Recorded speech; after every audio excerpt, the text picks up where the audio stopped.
Para aqui, através desta ponte, quando fizeram, conheci aqui a minha mulher, comecei a falar para ela e ela para mim, e pronto, a gente começámos a conhecer e como éramos aqui vizinhos das terras, são vizinhas, a gente começou a conviver e aqui vinha, trabalhámos aqui na ponte e aqui a cartar materiais e depois comecei pronto, a lavrar a terra com os machos, com as cavaletas, lavrar a terra aqui na agricultura, sempre na agricultura, e aqui fiquei, daqui nunca saí para fora.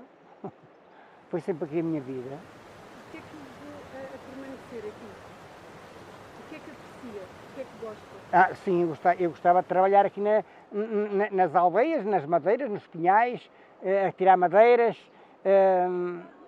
com os machos, com as cavaletas, e pronto, e negociar no gado, comprar e vender gado.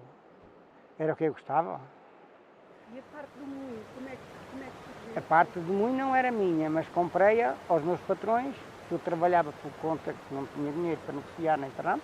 Trabalhava para os meus patrões, os moinhos eram deles, eu trabalhei e fui pagando com trabalho e comprei os moinhos, que eram aqui das Relvas, José Costa Neves, que eram madeireiros, também trabalhavam nas madeiras. Sim, levávamos para ali para São Jorge da Beira, que chamavam no Cebola antigamente, para lá cozinham lá o pão, para os mineiros, nas minas da Panasqueira, cozinham ali em São Jorge, e para os mineiros, a alimentação dos mineiros, e aqui havia muito milho, lá não havia como aqui, e nós transportávamos o milho em cavaletas, mais mulas daqui para lá. E pronto, é longe, 4, 5 horas com eles carregados daqui para lá. Era daqui é que saía tudo, destas fazendas, destas propriedades que você vê. Agora está abandonado, porque nós já temos velhos, já não temos, prontos, para aqui não vem ninguém, que isto é um meio pobre, ninguém quer trabalhar na agricultura, naquele tempo havia muita gente, trabalhavam e ajudavam uns aos outros, naquilo que podiam, vá.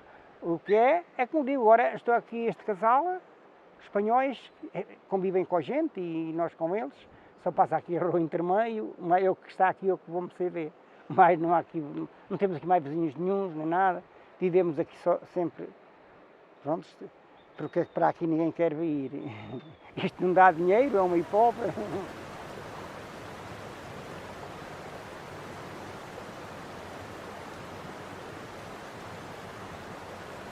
A ponte era em madeira, antiga, uma ponte era...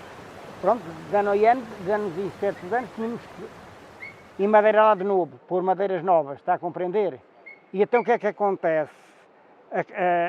A Junta de Freguesias resolveram a fazer uma ponte nova e a Liga de Melhoramentos, cada mata, junto com a Junta das Freguesias, juntaram-se e fizemos então a ponte. Está aqui a data, há 50 e tal anos, ou 53, ou 50 e poucos anos, que fizemos esta ponte. Foi quando eu para aqui vim, para esta aldeia, Quinta da Mata, está a compreender? E aqui fiquei, por aqui me sinto, e aqui é que eu vou passar o resto da minha vida.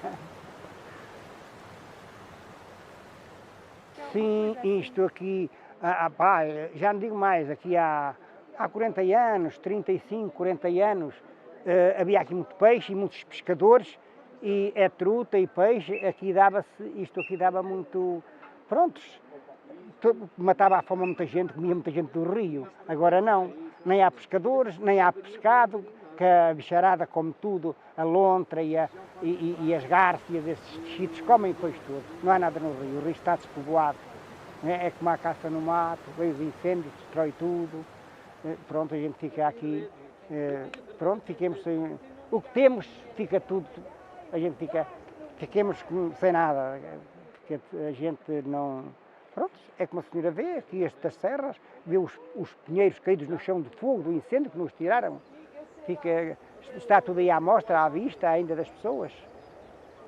Se melhor, quer dizer, a primeiro o incêndio destrói as colmeias, que era a nossa sobrevivência, tínhamos o mel para comermos, para a alimentação das nossas casas, não é?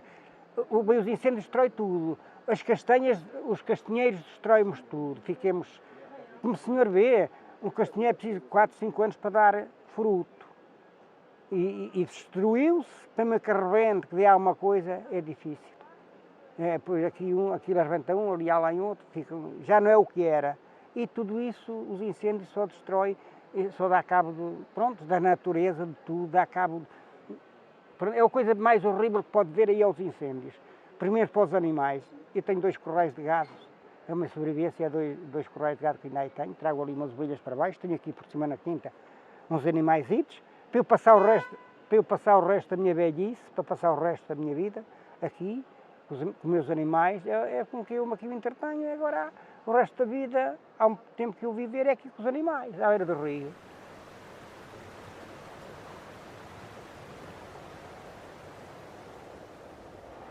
Veio aqui a guarda para me tirar daqui, e disse eu não, então tenho aqui os bois, tenho aqui os corrais cheios de gado, o lume aqui a queimar tudo, então lisca só ao pasto, mata-me os animais, eu não vou. Então o senhor morre aqui, quer aqui morrer. Não morre nada, o senhor vai à sua vida, andaram a tirar as pessoas das casas, eu não fui. Fiquei a apagar aqui o lume, aqui além, depois chegaram os bombeiros da Pampilhosa, e vá-se embora, saia daí. E então mandaram a água da estrada para baixo, apagaram aí umas fogueiritas, que não resto que havia, e eu fiquei aqui, no lume passou, aqui para o lado do Casal Novo, depois voltou dali para baixo, do lado de Cepos, por aqui abaixo, e diz agora é que ele cá chega. Mas não, a gente por Calabreda acima, começaram a botar contra fogo e começou-se a juntar pessoal das aldeias, de um lado e do outro, e lá o acabáramos de apagar, e assim, à noite, vou atacar a guarda para ver de mim, onde é que eu estava. Eu tinha o meu gado ali além daquele lado, no rio, ali ao pé da água, onde está aquela parede, ali é que tinha o gado, e eu estava lá sentado ao pé, e disse, onde é que está o teimoso? Olha, o teimoso está ali ao pé das cabras, viu? Já está ali colado na rua. E só se eu fosse com eles, eu tinha o gado todo queimado, tudo destruído. E assim fiquei cá e salvei o gado e salvei os meus bens, que tenho aqui, que a senhora vê que está aqui tudo. E o vizinho também me ajudou muito, o espanhol, trabalhou aí muito mais a mulher, ajudar-me, e calhou estar cá a minha filha e o meu genro. Todos nós aí trabalháramos. Pronto, é o que se vê, que está à mostra, foi o que nós conseguirmos salvar.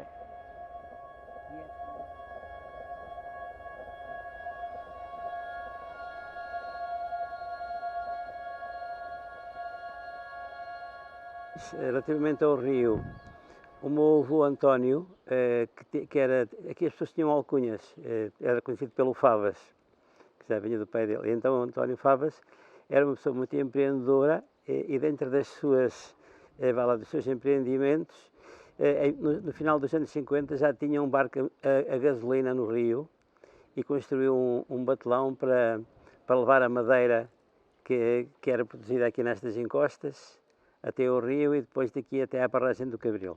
Portanto, a barragem do Cabril também foi construída e acabada a conclusão, aliás, em 1953, precisamente no ano em que eu nasci. Eu não pedi para isso, mas foi uma coincidência. E este rio, há muitas histórias à volta do rio.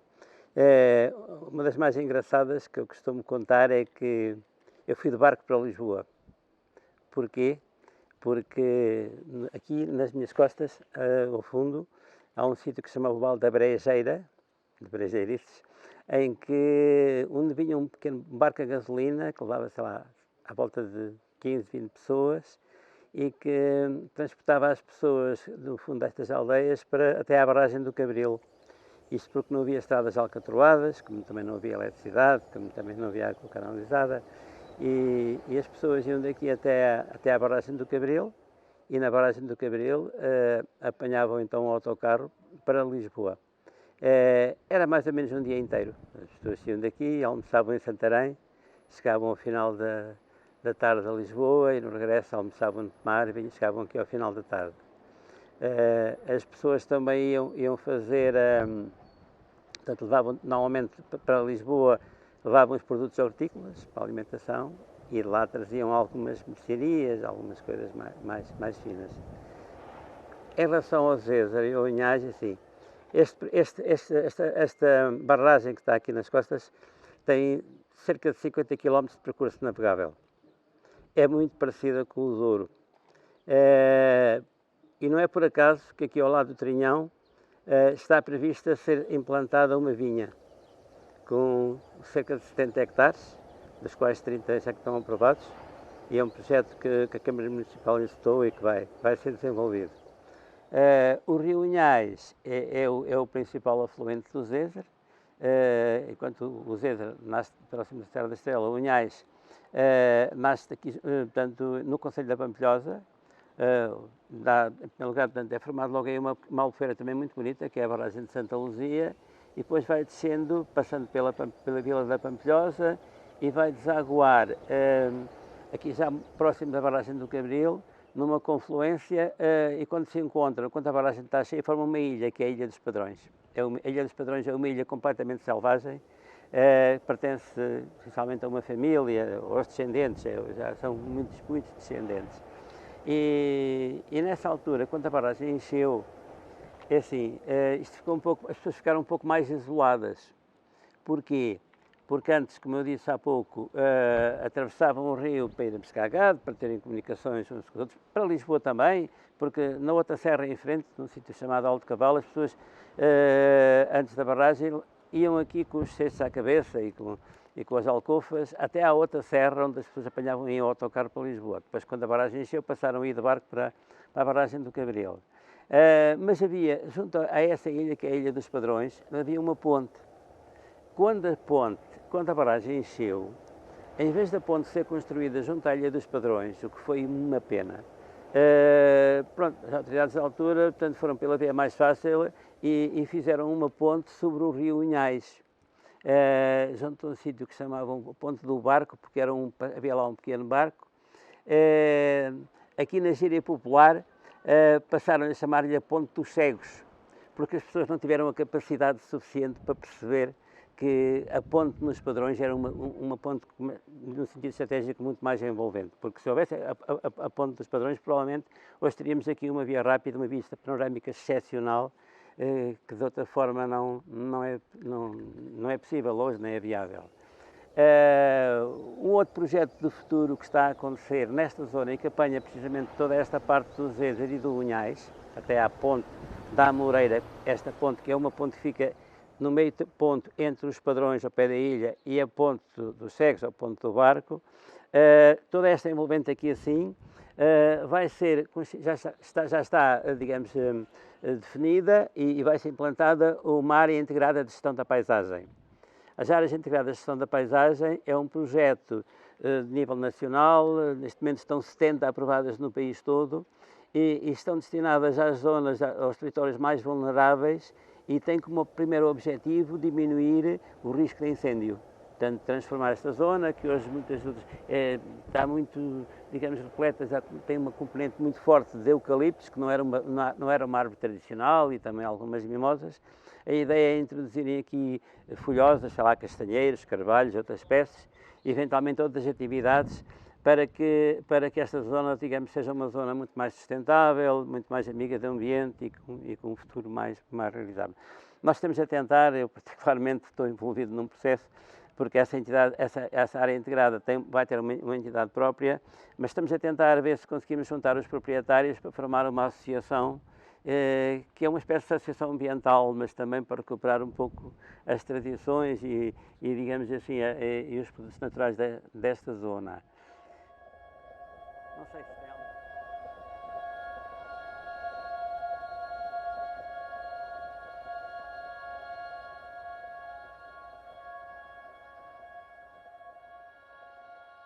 Tinham os poços, que era onde iam nadar raparigas e rapazes. Logo há aqui um embaixo, há outro mais abaixo. Aqui para cima não sei se eles eram o poço do moinho ali para cima. Pronto, os pais deixavam e a minha mãe não gostava, não queria, porque tinha-lhe morrido uma irmã afogada nesta ribeira. E os meus irmãos gostavam muito de ir à pesca, ao rio, mas a minha mãe tinha medo. E então o Tisé Loureiro é que era o grande mestre daquilo. Era um senhor que havia cá e sabia muito bem da pesca. E então eles vindo com o Tisé Loureiro, pronto, já iam embora.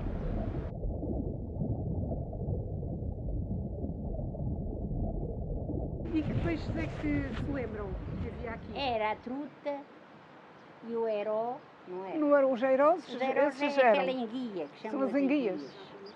Há uns E era o paus peixe. e na ponta tem uma ganchita e eles atiram, fica lá de noite e de madrugada vão sempre ver o que é que lá está. Se sim ou não, valeu a pena.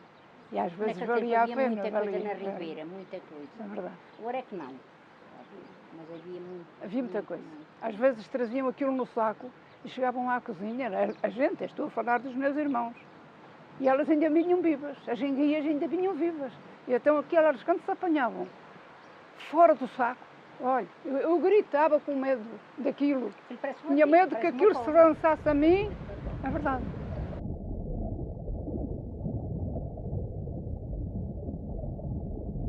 E a água, antigamente já nem sei há quantos anos, se calhar já não, lembro-me, já cá porém a água, mas é já mais de 50 anos pois que a já. gente cá tem a água e foi a Liga que arranjou para pôr a água no chafariz. Ter o chafariz, já a gente ia buscar ali aos chafarizes. E agora, Antigamente depois é que era- mais tarde, Desculpa, há ali uma fonte antiga e era onde onde a as senhora pessoas tem o íamos. carro, onde se desce para baixo, era onde se ia buscar a água. Ainda lá está A um correr. tubo, Está lá a correr. corria para ali, sempre tudo muito limpo. Tudo muito limpo, tinha que ser limpa, não era? Mas sempre água com fartura. Há uma que tem o cano e logo a seguir há uma outra, que é aquela que mais baixa, que já era, eu tenho a impressão, eu nunca soube a certeza, tenho a impressão que ali, essa fonte, que já criava uma certa coisita que as pessoas já lá não queriam ir. Era mais no tubo. Não, As mas pessoas- isso foi agora que começaram a tirar arnaldos. Porque a gente antigamente, quem é que ia tirar arnaldos à água? E ali tem um bocadinho de ferro. Ela é boa, tem um bocadinho de ferro a mais. E então elas são duas fontes, a de cima Pois é. chegava ali Corria a naquele agosto, cano, desaparecia. pois. E a de baixo é que ficava, devia ser água nascente mais fundo. A gente nem sabe de onde é que vem aquela água. Vai nascer Deve lá ser para de cima, lá de cima. não sabe. Pois. E então a de cima chegava a agosto, secava. Se a senhora lá passar a escada, vai logo ali. E a de baixo é que estava sempre até mais tarde.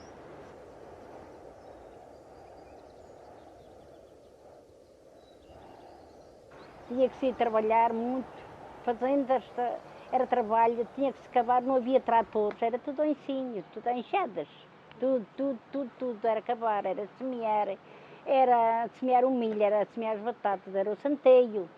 Que a gente, mesmo para... Não havia pão, não vinha cá padeiro. A gente tinha que ter o milho para cozer a broa. Todas as semanas, a 30 sábado, todas as semanas tinha que se cozer, porque não havia mais nada. E às vezes já tinha um bocadinho de velora e a gente tirava a velora para comer. Hoje estraga-se tanto, minha senhora.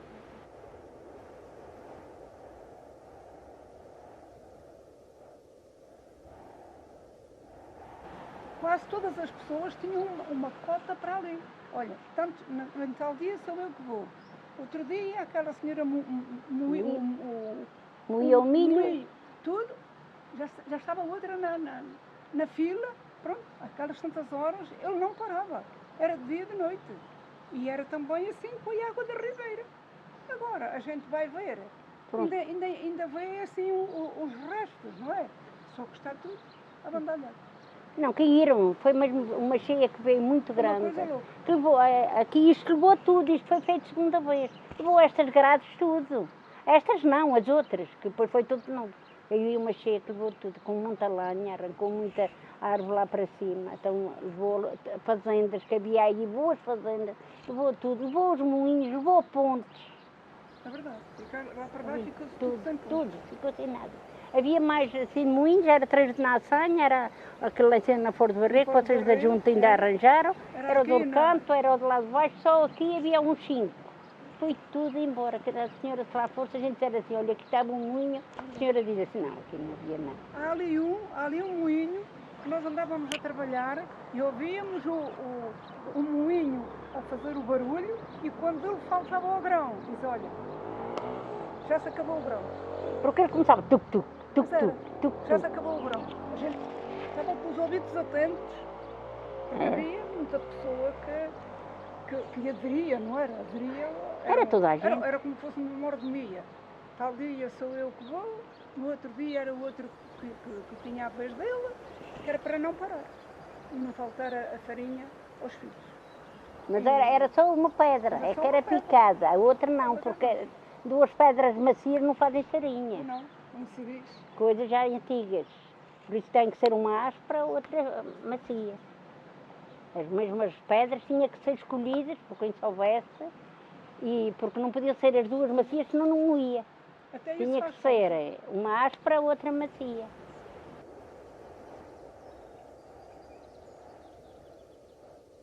Então, e já agora, em relação, foi presidente da junta? Fui. Ok. Como é que foi essa vivência? Esse 4, 8 e 4, 12. Foi muito boa. 12 anos. Foi há 12 anos? Não, teve 12 anos de Tive presidente. 4, 3 mandatos. Para mim foi muito boa. Porque nunca houve, que eu soubesse, uma agulha.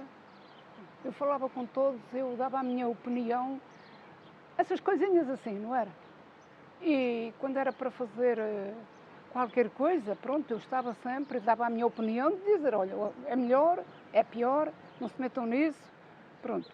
Mas foi até ao fim uma categoria. Foi. O que é que leva consigo de coisas que conseguiram melhorar enquanto comunidade? O lagar foi arranjado na altura. Foi naquela altura. Foi arranjado na altura, na tua altura, não foi? Aqui este lagar foi arranjado na altura daquela forma.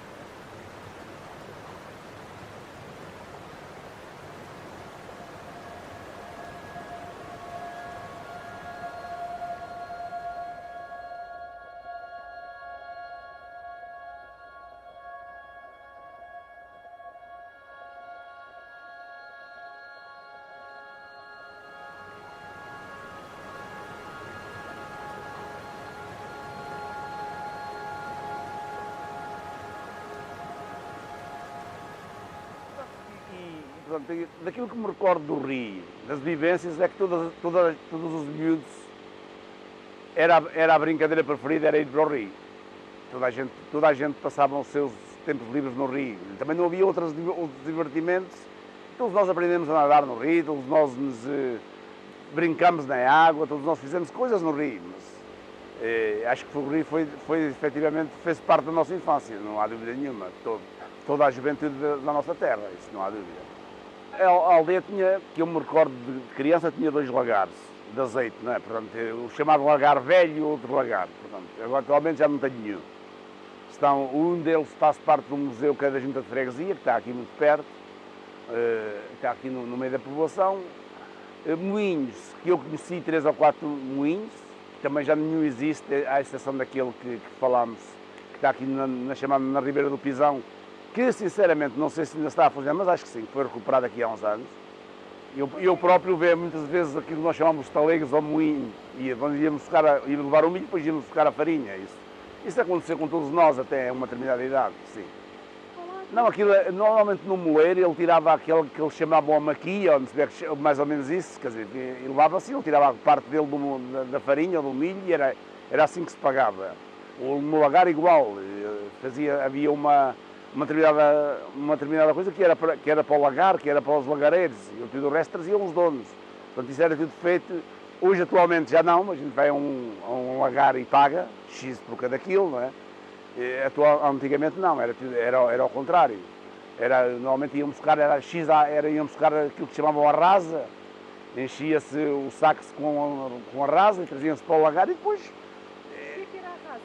A rasa era um objeto de madeira que levava determinados quilos, que se enchia, como se faz um alqueire no milho, que faz essa coisa também, era isso.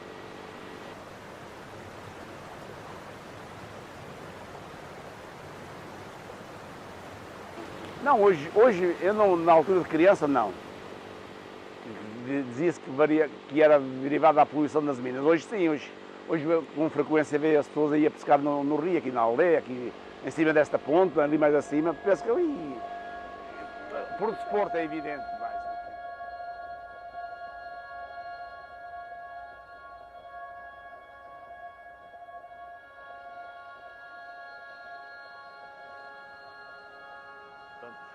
E como tinha aqui essa propriedade e o moinho já dos meus antepassados, dos bisavós e não sei quantos são já da família, depois os meus pais tomaram conta disso, enquanto eu fui novo, no tempo da escola, antes de ir para a escola, vinhamos aqui trazer os sacos do milho e levávamos a farinha para distribuir para as pessoas e era assim que, pronto, que a gente sobrevivia. E depois, mais tarde, pronto, a vida mudou e tive que emigrar para o estrangeiro, pronto, para a procura de vida melhor. E foi assim a vida. E agora regressei à base, à terra natal, e como isso estava já um bocado degradado, o moinho, acabei por construí-lo, pronto, como era uma coisa dos antepassados. E eu sempre trabalhei nisto, enquanto fui jovem, a ajudar os meus pais, sempre tive aqui o trabalho de preparar o moinho para fazer a farinha e depois, como isto estava abandonado, eu, quando regressei do estrangeiro, restaurei e assim ele está agora restaurado. A pena é que não haja ninguém que cultive já milho para a gente poder fazer a farinha, para o pessoal, como era antigamente, né?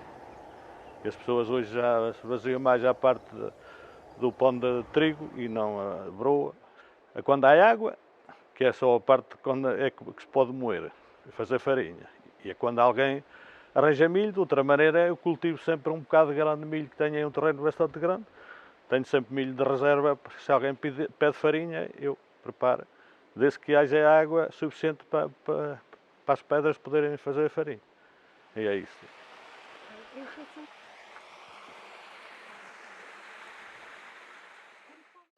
Pronto, isto antigamente tirava-se uma peiazinha, portanto, por cada saco, portanto, e desse milho a gente ia fazendo uma broa para ir vendendo, outra farinha que se ia vendendo para outras pessoas necessitadas que não tinham terrenos onde cultivasse, e era assim que se sobrevivia.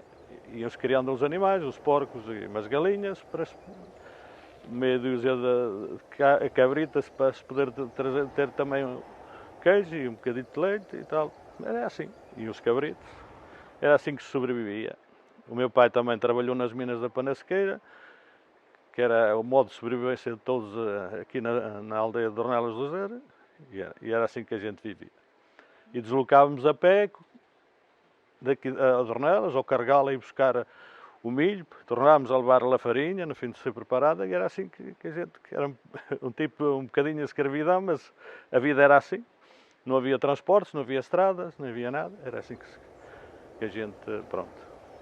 Iam a pé a carregar. Carregados. Com animais. Nada com animais, era tudo carregado às costas. E eram as crianças também? Tudo junto? Éramos nós, que éramos eu mais a minha irmã, eram os dois e a minha mãe, portanto, que éramos, o meu pai trabalhava nas minas, não podia estar aqui, nós é que andávamos atrás e para diante. Isto assim, portanto, assim está, tem ali uma plancha na cal, a água passa por cima e não toca o chamado rodízio. E quando é para começar a trabalhar, puxa-se as duas acima, prende-se aqui em cima, levanta a proteção da água e a água segue caminho e faz andar os rodízios lá para baixo. É. Portanto, e é isto assim.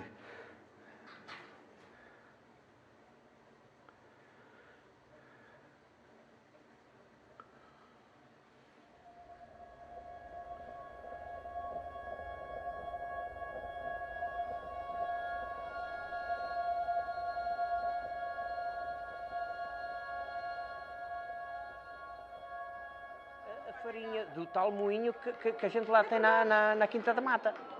E depois aqui a minha tia vendia a muita gente, pronto, quem queria, sabia que ela que tinha lá, ia lá e comprava.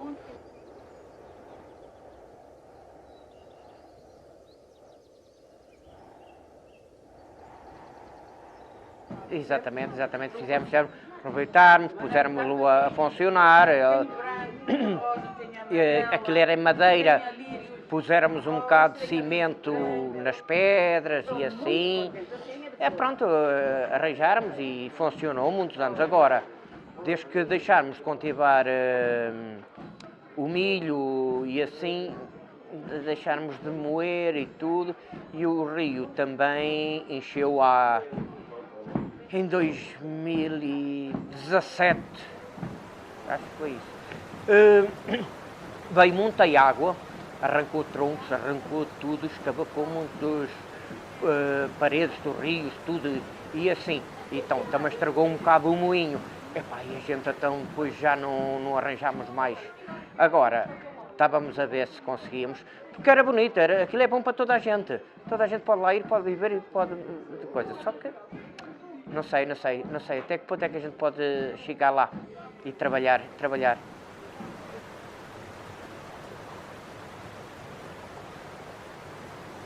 Lembra-me de um que não foi nada bom. Neste não. No mês agora que vem, uma cheia, uma trovoada enorme. Ora, a malta já andava no rio, o rio encheu. Nós só nos apercebermos quando a água vinha muita e fugir acabou. A minha mãe ainda, claro, naqueles anos nem se falava se em máquina de lavar, não sei se não. Tinha uma bacia de roupa no rio, na beira da água, e foi-se embora por água abaixo, pia abaixo, depois ficou mais abaixo, depois fomos lá tirá-la. O meu pai agarrou, espera aí, foi à beira da margem do rio, pia abaixo, com uma ferramenta qualquer e tirou aquilo. Mas digo-lhe, foi de umas que nunca me vou esquecer. Lembra-se dos peixes que havia? Jesus, há várias. Aquilo ali tinha várias qualidades de peixe. Tem a truta arco-íris, tem outro nome que não sei se... Tem o... A xiga não? Xiga não. Ali daquele lado tem, daqui não. Só na barragem. Tínhamos enguia, que é tipo a coisa lá de baixo de pé na cova. Temos a boga, temos o barbo. Pronto, e é o peixe que temos.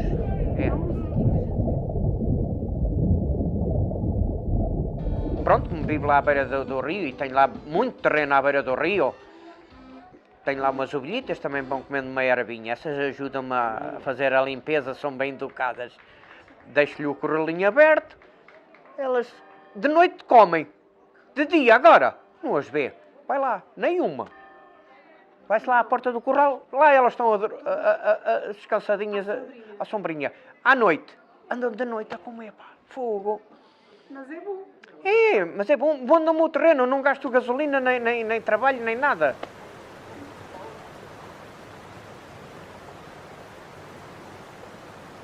Aqui não é fácil, mas também não é difícil, isto aqui até é bom.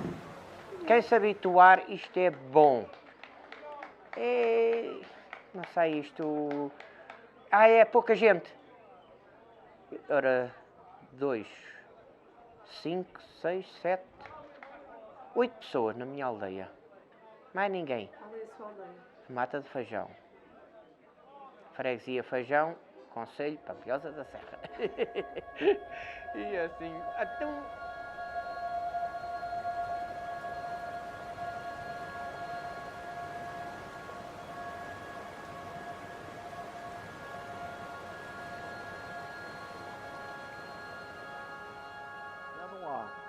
Eu conheço o Risezer desde a Colhão até à Foz, que vai entrar ali nas barragens, ela vai até, o Risezer vai até Constância, mas entrar aqui no Cabril, a barragem do Cabril, daí para baixo são só barragens, não é? Eu conheço o rio todo. Os caneiros, estes açudes, como chamam os caneiros, estes açudes, havia muitos, já foi tudo embora, foi tudo, e este temos o conservado.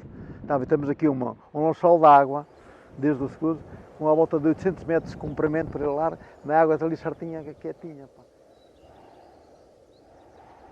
Olha, os moinhos, a Azanha e os moinhos, era de uma família aqui de Machilinho, não era cá da aldeia.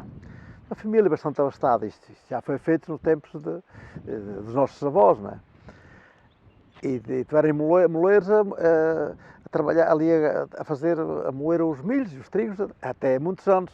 Agora é que há aí 30 anos, praticamente 25, 30 anos que terminou, já não há, as pessoas já não cultivam as terras, e vinham aqui de terras, aqui de vários lados, vinham aqui os teleguinhos para trazer o milho e para levar a farinha.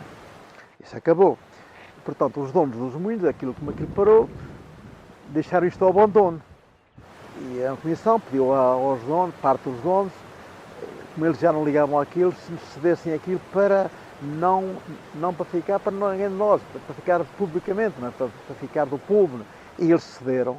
E então fazemos escritura, agora é que aquilo é público, é do povo, não é de ninguém, mas é de todos. Agora temos ali uma praia fluvial que é uma maravilha. Água cristalina, embora às vezes tenha um bocadinho de impurezas, mas não é nada de mal. Anda lá cheio de peixinhos, não tem nada de mal. Vão para ali, é uma maravilha. Olha, o túnel é uma pequena barragem, um hidrílico, uma coisa pequena que está aqui. Está aqui daqui da ponte para o túnel, sensivelmente a uns 800 ou 900 metros. E, portanto, o rio, o Riseira, corre aqui de Ornelas, conhece de Ornelas? Ainda não lá fomos, mas sim. Pois, aqui vem do Gurés para baixo, para aqui, e aqui, onde vocês passaram além, a Vila de Janeiro de cima, aqui este cabecito é estreito, e há um túnel, as águas, fazer ali um açude, uma barragem, e as águas passam para o lado de Janeiro de cima, por baixo neste túnel. O túnel acho que tem 500 metros comprido, não é assim muito comprido. E do lado de Janeiro de cima, estão as máquinas a fazer energia.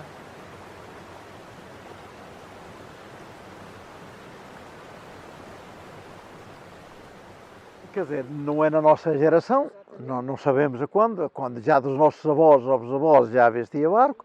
Na minha criação havia barco, eu aprendi de pequenino a atar o barco. Quando já estava a trabalhar no alfaiate, chegava aí uma pessoa, queria passar e não sabia a quem dirigia, só aos sapateiros ou aos alfaiates, estavam lá ia, às vezes molhávamos a roupa para o rio grande, forte, não era nada fácil. E depois leváramos isto até que houve um ano, em fevereiro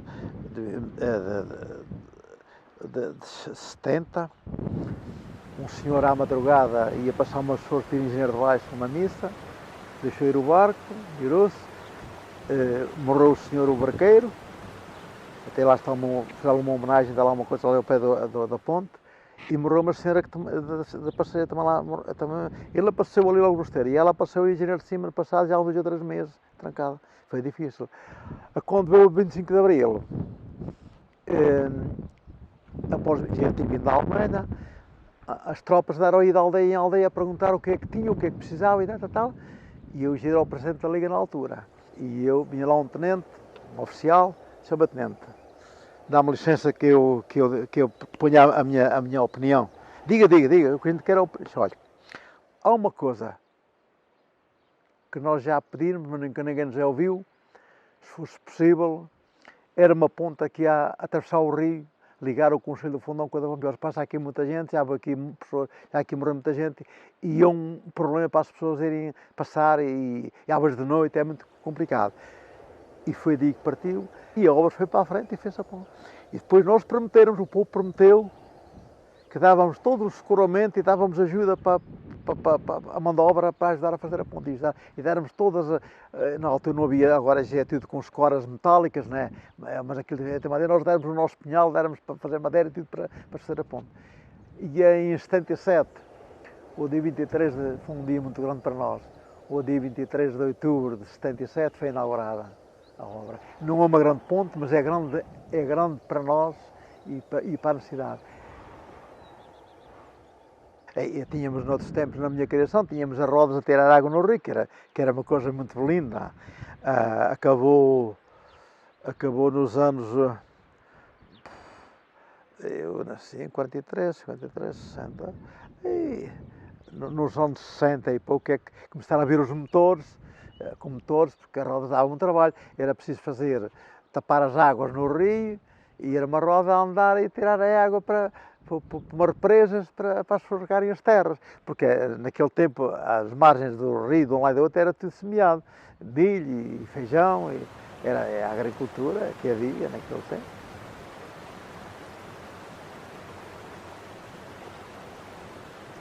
Eu gosto muito de ver as coisas bem organizadas, não é?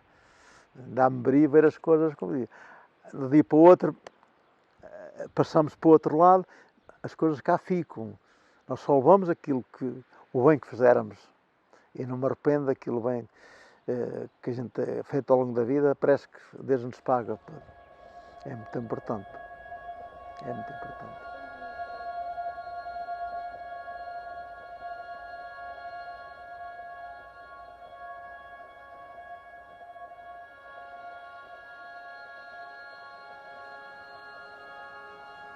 Mais tarde. Aqui tive experiências muito giras, muito saudáveis, porque não havia... Os brinquedos éramos nós que produzíamos, que fabricávamos. Enfim, ocupávamos o tempo com coisas que não havia internet média, é evidente. E o tempo era passado com brincadeiras de arco, de peão, de escorregas, etc. No verão, parte do tempo era passado no rio. Nós íamos para o rio depois do almoço, passávamos lá a tarde no rio, mergulhávamos, brincávamos, sei lá. Por vezes íamos à pesca. Não pescávamos nada de jeito, mas íamos à pesca. Mais tarde, quando os meus pais acharam que eu já podia ir para Lisboa, trabalhar, ganhar algum dinheiro, fui. Nunca perdi a ligação à terra, e há uma coisa que eu me recordo muito bem, que é a questão que produzia-se o milho, o centeio. As pessoas moíam, havia o moinho do povo, que era de várias pessoas, cada uma tinha um dia para ir moer os seus cereais, e havia moinhos privados, vários moinhos privados, que vinham pessoas de outras aldeias moer aqui os seus cereais, pagavam uma percentagem, chamava-se uma maquia, e na verdade os moinhos sempre me inspiraram, porque acho que é os moinhos revelam uma engenharia popular muito interessante. Ou seja, o moinho, a questão de afiar as mós, de afinar a espessura da farinha, o picar a pedra para o moer melhor, o moinho parar automaticamente quando acabava o grão. Era uma situação que hoje faz-se através de meios eletrónicos, mas na altura era tudo artesanal, era manual. Quando o grão acabava, o moinho parava. A forma de parar era de desviar o caudal da água, naturalmente, era uma forma muito arcaica, mas muito eficaz. Pronto, e várias vezes ajudei os meus pais a irem levar cereais ao moinho para moer, ir buscar, porque havia os dias certos para levar para moer. Havia muitos moinhos aqui na zona, porque o Rio Ceira tinha, desde que eu me lembro, desde a Ponte Fajão para aqui abaixo, havia muitos moinhos e muitos privados, que as pessoas pagavam a maquia, claro, naturalmente. E era um divertimento ir ao moinho, porque por vezes a gente na levada que conduzia água para o moinho, pescávamos trutas, enfim, guias, pescava-se peixe no caudal da levada para o moinho. Eu penso que hoje em dia, mesmo as pessoas queiram, poder-se-á dizer que não há empregos de qualidade ou bem remunerados no interior. Talvez não, há um ou outro, menos, pouca quantidade. É evidente que há o teletrabalho que permite hoje as pessoas fixarem-se em vários sítios, aqui na Mata ou noutras aldeias qualquer, porque aqui tem fibra óptica, que algumas zonas dos grandes meios urbanos ainda não têm, por exemplo. E é possível hoje as pessoas fixarem-se por aqui, com que têm que custar, é evidente. Não tem a oferta que têm as grandes cidades, os grandes centros, não têm a quantidade de cinemas que têm os grandes centros urbanos, não têm os teatros, não têm os espetáculos que têm os grandes centros urbanos. Tem outras coisas que os grandes centros urbanos não têm. A calma, a paz, o sossego. Isso. Pronto.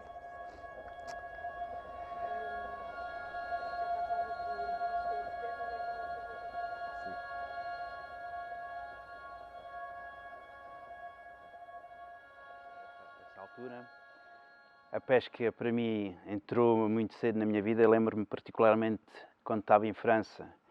Tínhamos um lago e tínhamos que ir pescar e pagava-se a unidade.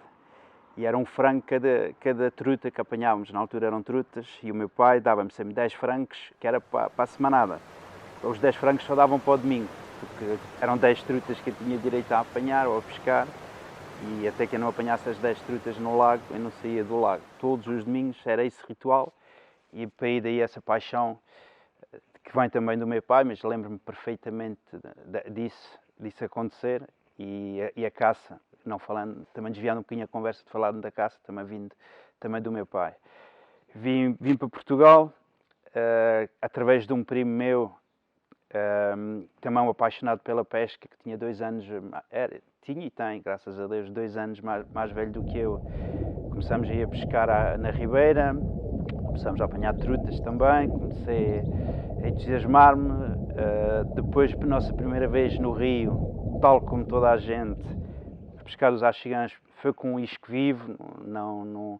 Lembro-me disso, lembro-me do meu primeiro axigã como se fosse hoje, a pescar com o bordal da Ribeira. Íamos apanhar os iscos na Ribeira para depois termos isco para pescar os axigãs, e essa paixão veio daí. E sempre mais, depois apareceu a internet, começou a saber muitos vídeos, muita informação, fomos sempre assimilando essa informação e até hoje é sempre a aprender e sempre com uma paixão cada vez maior, mais viva. A pesca aqui na região, os concursos, começamos a ir, adquirimos um barco, 2, 3, fomos trocando, fomos conseguindo sempre evoluir um bocadinho.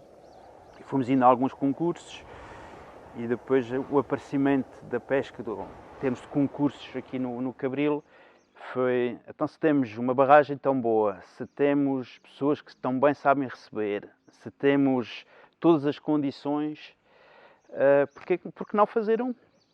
E mostrar às pessoas de fora o o bem receber desta gente, que é muito bom receber, a nossa gastronomia, os locais onde podemos ficar, e seria mais uma porta de entrada para as pessoas daqui em termos de turismo. Eu apresentei o projeto no município, com algumas reticências foi aprovado. Fizemos o primeiro, o segundo, o terceiro, as coisas estavam e estão a correr lindamente. Depois tínhamos que passar a internacionalizar a prova. Fomos à internet, equipas que eram muito seguidas, que tinham muitos seguidores, consegui entrar em contacto com eles, convidámos-los a vir, porque sabíamos que através das publicações deles íamos atingir muita gente. Convidámos 2 equipas de Espanha, convidámos uma equipa francesa, e para ver neste momento, de França já vem cerca de 14 equipas e de Espanha outras 10, 12 equipas. Viriam muito mais, mas como não temos capacidade de absorção de tanta gente, e o lema é sempre bem receber e bem comer, optamos sempre por fechar nas 70 inscrições. Portanto, como podem ver, já são mais de 20 equipas só de fora, e as outras 50 serão portuguesas, ou às vezes menos de 50, porque são mais do que 20 estrangeiras. Fechamos sempre nas 70 equipas e até agora tem corrido muito bem.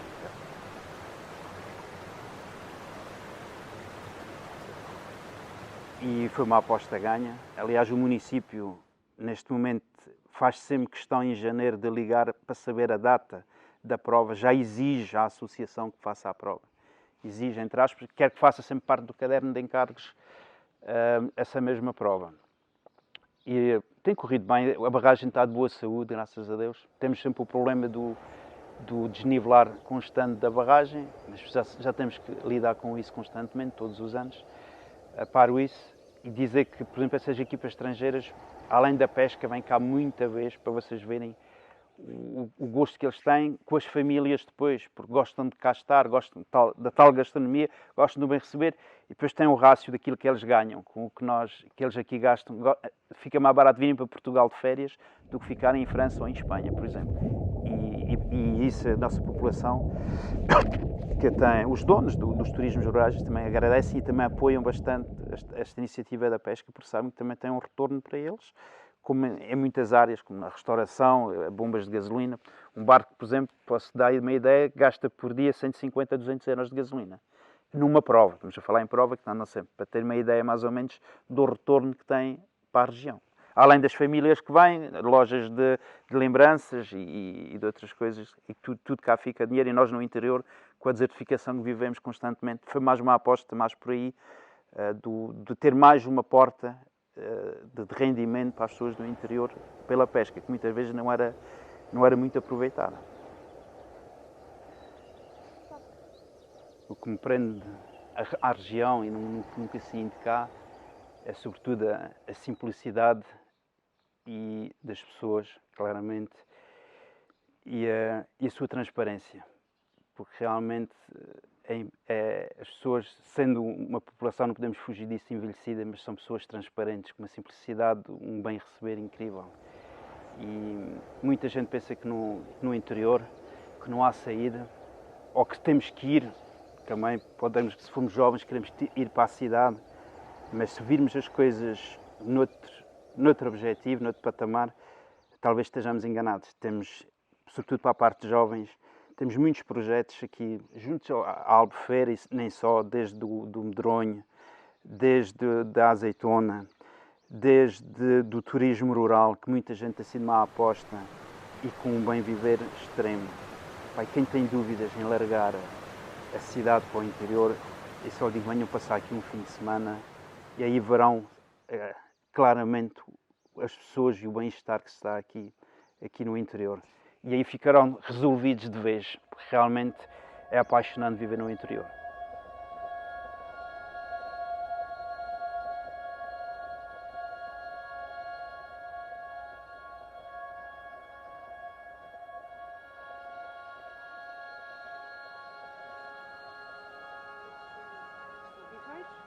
São viveiros de trutas. Isto nasceram por uma paixão do meu irmão mais velho. Portanto, o meu pai, já quando cá estava na aldeia, já gostava de ir para o rio pescar, Ele continuava com ele na pesca, portanto ia também para a pesca. Entretanto saímos da aldeia e fomos para fora, fomos para Moçambique. Após o 25 de Abril, o meu irmão regressa para acabar o curso de Medicina, né, que eu estava a tirar, a Lisboa, e vinha cá sempre à aldeia passar as férias com a minha avó. E continuava a pescar no rio. Era a paixão dele, era andar a rio abaixo, rio acima. E então, um dia, passou na quinta, que era de uma prima nossa afastada, e lembrou-se, olha, está aqui uma coisa boa para criar peixes. Porque o meu pai, quando vier, já não vai estar com paciência nem com idade para ir esfiar um hotel, e mais a mais nesta altura, e não sei quantos mais. O meu pai era cozinheiro de hotel. E então comprou a quinta. Comprou a quinta, fez o projeto. Ele tinha 30 anos na altura, ou ainda nem 30 anos que ele tinha nessa altura. E depois, coitado, passou as passas do Algarve até ir ser licenciado, porque não era fácil. Não era fácil na altura, mas ele, com a teimosia dele, lá conseguiu e, portanto, e licenciou isto. E pronto, isto foi a trabalhar e começou. Lembro-me dele contar, porque nessa altura não estava cá. Eu acho que ainda estava em Moçambique na altura. Que os primeiros ovinhos que ele meteu vieram dos Estados Unidos da América. Que ele na altura pôs cá um casal aqui em cima da aldeia, um casal jovem, ficou cá à frente disto. Ele lá os formou, como é que se criavam os peixes e essas coisas todas. Estiveram cá há 12 anos, esse casal. E depois, pronto, começaram a produzir. Agora, ultimamente, nós estávamos a comprar os alevins já, porque a maternidade é muito, muito trabalhosa. E neste momento não há mão de obra. Nem que a gente queira ter a maternidade a funcionar, é quase impossível. Porque aquilo requer 24 sobre 24 a gente estar ali a analisar os peixinhos, porque se houver um fungozinho que entre, portanto a gente temos que estar atentos e aquilo tem que ser logo eliminado, porque senão o peixinho morre todo. E portanto hoje não, nós compramos os alevins ao ICNF, portanto às pisciculturas do Estado. Quando eles não têm, mandamos vir normalmente de Espanha, temos fornecedores em Espanha e mandamos vir de Espanha. Pronto, isto realmente funcionou sempre muito bem. Tínhamos aí, tirando as cheias que de vez em quando levávamos o peixinho todo, como aconteceu na cheia de 2006. Tínhamos 25 toneladas e foram todas água abaixo. Só para ter uma ideia, a água aqui onde nós estamos sentadas passou por cima das nossas cabeças, em 2006. Mas pronto, isto funcionava bem, tínhamos muitos pescadores que vinham para aqui pescar, vinham para aqui grelhavam as suas trutas, comiam, portanto passavam aqui um bom bocado, que isto estava mesmo feito para lazer. Até que vieram os incêndios de 2017 e pronto, e parou tudo. Tivemos de estar à espera até 2020 que viesse uma cheia que chegasse ao topo de onde chegou aquela que trazia a cinza, porque a cinza mete-se nas garras dos peixes e mata-os todos. E lá veio essa cheia. Depois metemos peixe em finais de 2020, acho que foi em novembro de 2020 que metemos peixe, fomos buscar a manteigas e fizemos o teste e correu bem. Mas no verão de 21 e 22 do ano passado já não tínhamos água para elas no rio. Já não chegava para termos os tanques a funcionar. Então tivemos que abater o resto do peixe que tínhamos. E pronto, quem trabalha com a natureza está sujeito a estas condicionantes. E portanto nós temos que estar sempre a ser perspicazes para vermos o que é que temos que fazer antes das coisas acontecerem. Às vezes não é fácil. Quando, por exemplo, vêm as cheias no rio, nós trabalhamos 24 sobre 24, noite e dia, porque não temos hipótese nenhuma. Quando temos cá o peixe, porque temos que abrir comportas, temos que pôr a água para o rio, portanto, para nivelar a água toda cá dentro. Temos que tirar as lenhas e os lixos e tudo o que vem nas levadas, portanto, para que a água possa passar. Quando nós prevemos que já está a chover bastante e que os rios estão a subir um bocado, nós ali um dia, 2 dias, começamos a deixar de dar comida ao peixe, porque se eles não tiverem comido, se vier água muito suja, eles aguentam-se melhor, portanto não têm tanta mortalidade. E pronto, tudo isto são fatores que a gente tem que julgar, que trabalha com a natureza tem que ser assim.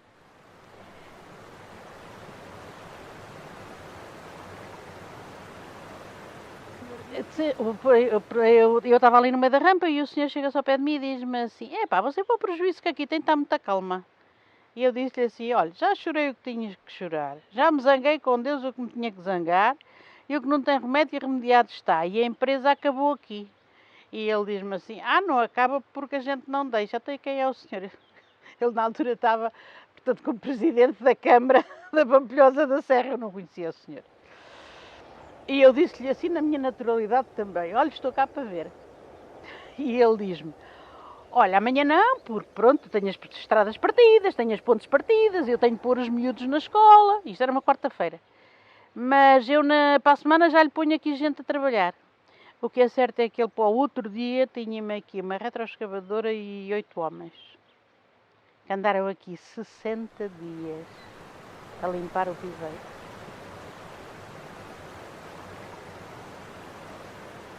Pronto, e depois o meu irmão veio cá e diz-me assim: mas tu ainda tens coragem de ir com isto outra vez para a frente? E eu disse assim: então, olha, é como o outro, já que isto está limpo, já que a Câmara fez o favor de limpar isto, então vamos lá com isto para a frente.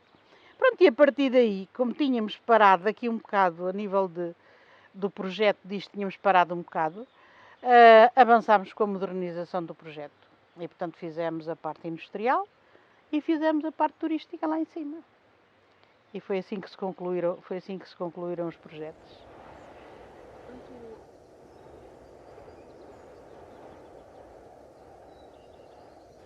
Olha, e porquê trutas? Porque o meu irmão diz que já cá criaram enguias. Mas, portanto, com esta água pura do rio e fria como ela era na altura, que ela hoje está mais... As temperaturas hoje da água estão mais elevadas. Mas na altura, quando isto foi criado, a temperatura da água era mais fria e as trutas dão-se em água fria. E a truta tem outra coisa. A truta só se dá em águas limpas. Quando a água for poluída, não há trutas para ninguém. Isto é uma maneira da gente sabermos, conhecermos o nosso ecossistema e sabermos como é que são as nossas águas dos rios. Neste momento a água deste rio é excepcional porque elas dão-se cá otimamente. É assim, senhora.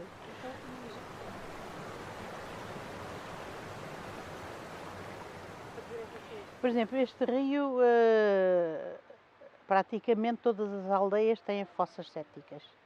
E, portanto, não descarrega nada no rio. E daí a água do rio ser pura, como eu há bocado lhe dizia. E se cá darem as trutas, porque senão elas não estavam cá.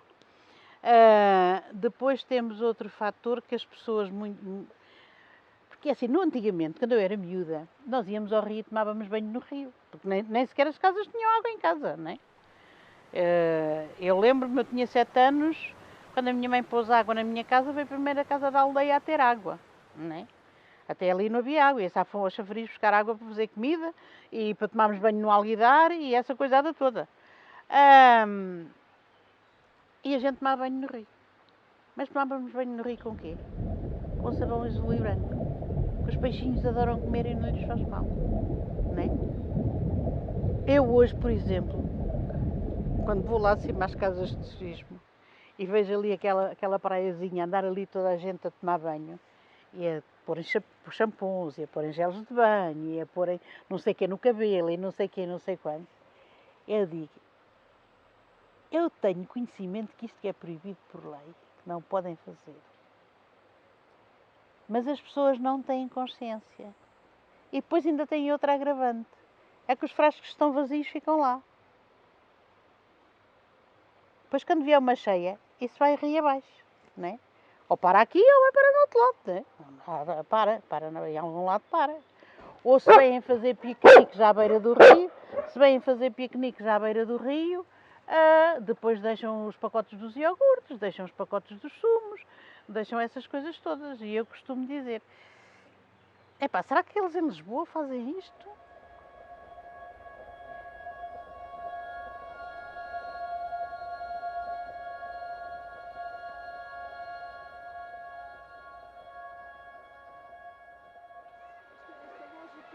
Eu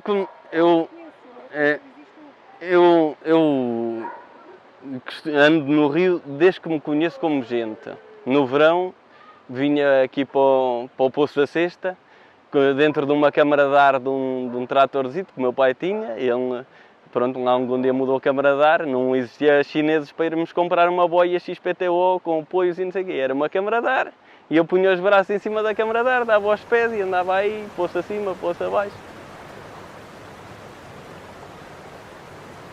Porque eu vivi uma coisa que hoje em dia não se vive, na minha geração já não se viveu isso, muita gente, mas alguns, grande parte que foi do meio rural para a cidade, viveu isso. Que foi sermos educados desde pequenos a dizer isto não dá nada, isto não vale nada, aqui só ganhas terra nas unhas, vais trabalhar para uma fábrica, vais trabalhar para um escritório, vais ser alguém. É uma coisa um bocado forte para uma criança, vai ser alguém. Então nós queremos ser alguém, não é? Quando somos crianças. Então vai tudo um êxodo rural para as cidades. Hoje em dia o que é que acontece? Cidades sobrelotadas, não têm vida própria, vivem só praticamente para as aparências, pelo dinheiro. Eu trabalhei só pelo dinheiro e cheguei à conclusão que o dinheiro só me servia para comprar coisas que nem sequer precisava para impressionar pessoas de quem eu nem sequer gostava. E então acabei por chegar a uma conclusão, vou mas é para a serra guardar cabras, que é onde eu sou feliz. Porque é que eu vou ir só quando me reformar, só quando tiver 60 anos? Vou agora, enquanto posso fazer alguma coisa. Então eu sinto aqui na serra, eu sinto-me como um João. Enquanto na cidade era mais um. Olha, aquele gajo até trabalha bem. Aquele tipo, olha, aquele que trabalha na máquina 22, é o tipo ideal para fazer essa peça. Mas não era uma pessoa, era um complemento da máquina. A máquina era boa e eu era um complemento. A minha mãe pergunta muitas vezes, que dizia, tu tinhas um emprego tão bom, trabalhava sentado no escritório e vieste para aqui porquê? Agora andas com uma motorroçadora às costas o dia todo, chegas a casa todo partido. O que é que tão vou fazer esta loucura? E eu, não é uma loucura. Eu trabalhava no escritório, sim senhor, muito bem. Passava o dia, só via números. Era códigos, linguagem numérica. Eu trabalhava com CNCs, era programador de máquina CNCs.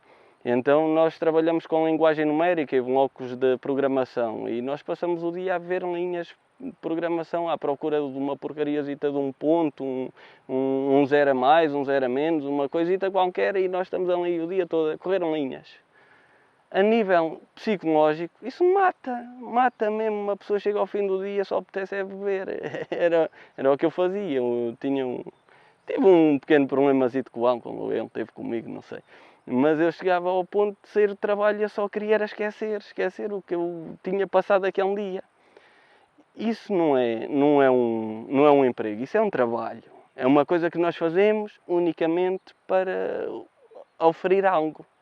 Seja monetário, seja material, é algo que nós fazemos sem troca de alguma coisa. Enquanto o emprego não, o emprego nós fazemos porque nos dá prazer.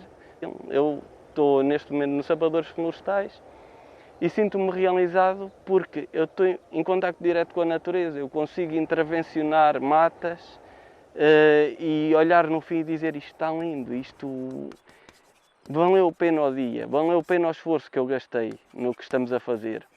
Porque o meu filho daqui a 10 anos vai passar aqui e vai dizer, olha, o meu pai andou a limpar isto, safaram sempre isto aos incêndios, epá, isto está lindo. E o trabalho já não, o trabalho chega ao fim do dia, quero é que me paguem e quero sair dali para fora e acabar o meu dia. É a grande diferença. Eu envolvo-me porque eu gostava, quando o meu filho conhecesse um património que eu conheci e que na geração dele já pouco vai haver. Já, pelo que eu vejo, pela evolução dos tempos, as cheias, cada vez o rio é mais rápido e está a destruir património que o meu filho, o seu filho, não vão ter hipótese de deslumbrar. E, para além disso, o conhecimento e as técnicas que eram usadas na altura, porque nós hoje em dia não sabemos viver sem eletricidade. Antigamente funcionavam moinhos, lagares, serrações à base da força da água e sem eletricidade. E nós hoje em dia não sabemos viver sem eletricidade, não é? E sem internet e sem outras tantas coisas, mas Eu chamei isso uma evolução. Nós evoluímos. Mas nós devemos olhar para o nosso futuro, não podemos é descurar o nosso passado.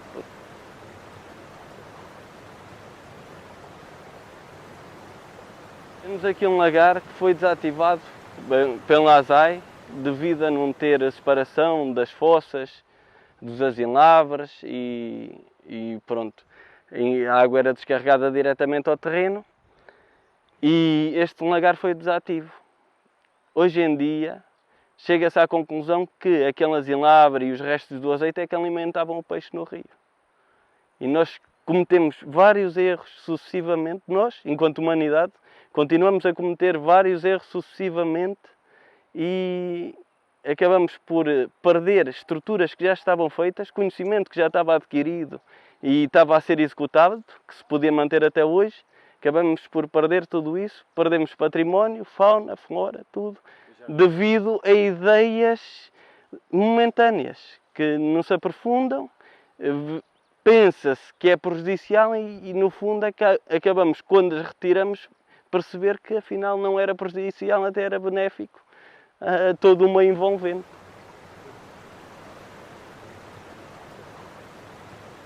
A praia fluvial que vocês vão ver com um açude feito em pedra de carril, como era antigamente, vocês não veem praticamente um lado nenhum. Nós temos aqui este, está lá embaixo no Comial outro e temos dezenas deles destruídos rio abaixo.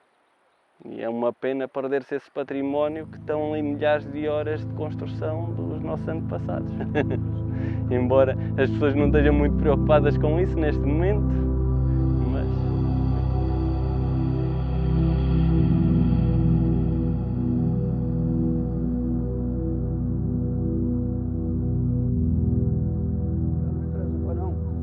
Mas sobre o Rio Zézaro, o Rio Zézaro juntava-nos aqui todos, não havia distinção.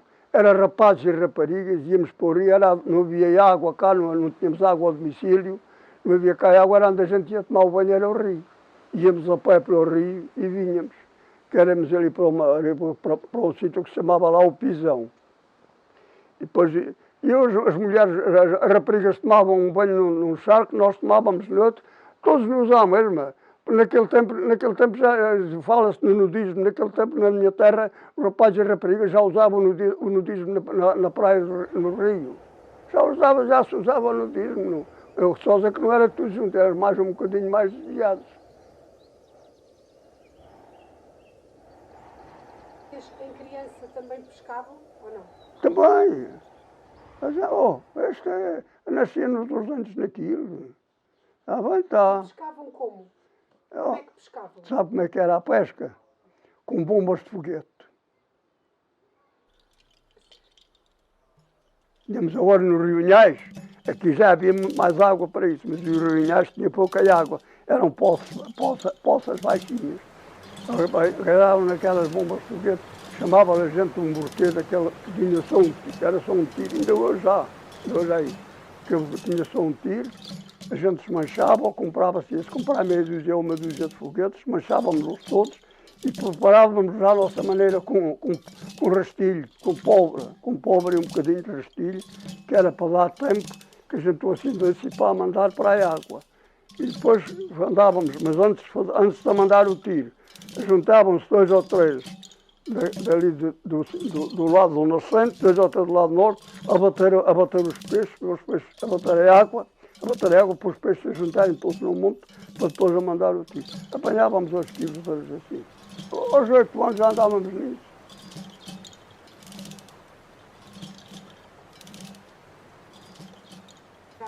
Íamos para os moinhos, nos moinhos de água. Eu por acaso até cheguei o meu pai chegou a ser dono de um. Isso aí também íamos, era noites inteiras o moinho a andar. A azeitona era moída nos lagares de água também. Não parava nem de noite nem de dia.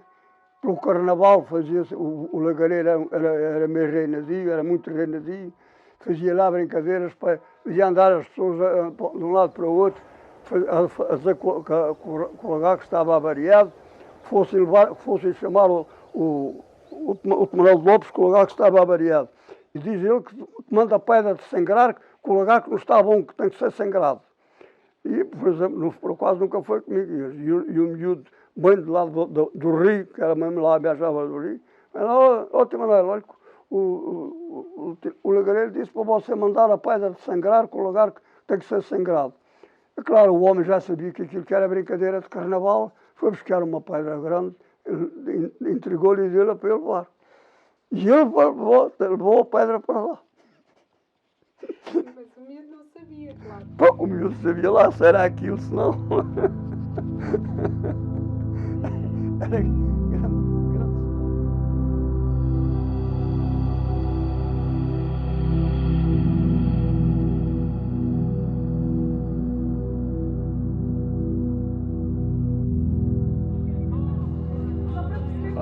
muito simples, que sempre estive ligado a esta, apesar de ser lisboeta, nasci em Lisboa, mas os meus familiares todos são de cá, as minhas raízes são cá, as minhas férias desde sempre me lembro de passar aqui a maior parte do tempo, férias escolares, que na altura era 3 meses, e portanto as minhas raízes estão aqui, as minhas ligações familiares e amigos de infância, todos estão aqui ligados a esta terra. E depois, mais tarde, também estive muito ligado ao movimento associativo, comissões de melhoramentos, ligas de melhoramentos, que, portanto, também me levaram a morder este bichinho do desenvolvimento da terra, criar as melhores condições possíveis para as pessoas que cá vivem, para as pessoas que nos visitam, também criar as melhores condições, a atratividade do território. E, portanto, daí a ideia de me candidatar, digamos que era um passo à frente em relação ao associativismo. Portanto, digamos que vem complementar um pouco a minha atividade, que foram quase 40 anos de dirigente associativo, que agora deixei para assumir funções autárquicas. O principal desafio é logo tentar inverter a tendência de despovoamento dos territórios, porque temos vindo a assistir ao longo dos anos que assiste-se a um despovoamento das aldeias.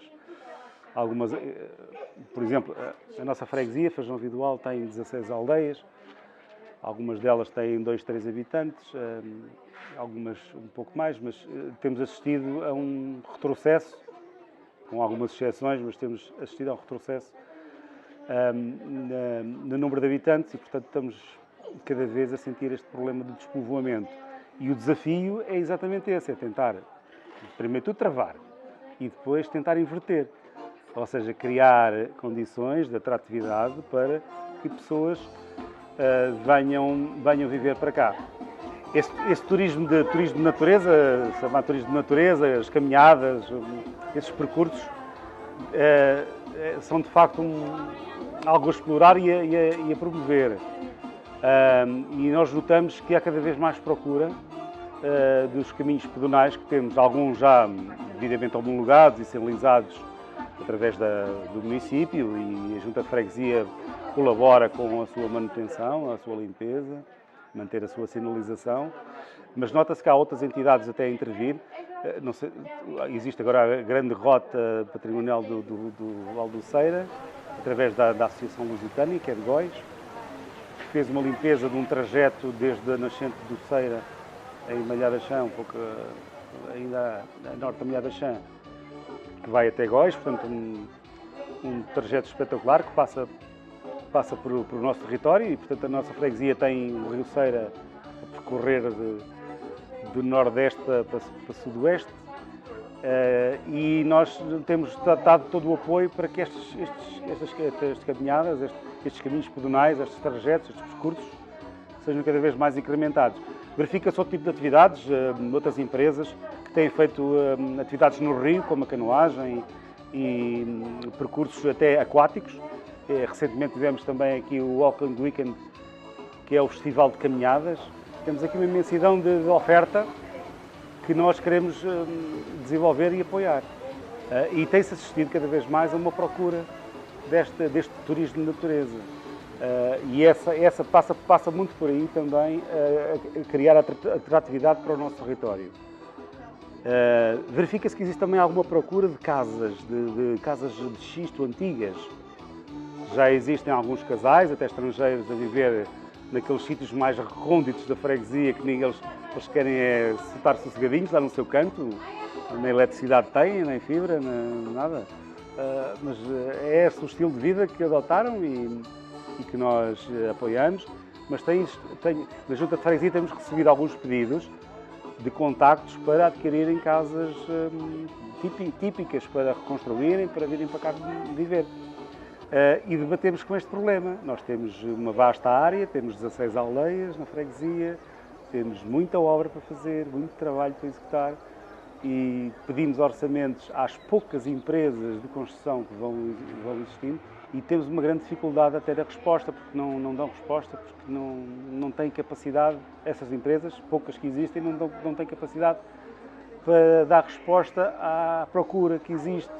E a justificação é sempre porque não tem pessoal, não há pessoal. E o simples facto de alguém ser capaz de me reconstruir, por exemplo, reconstruir uma parede em xisto, que é o que existe mais nestas terras, é paredes em xisto, construídas pedra sobre pedra.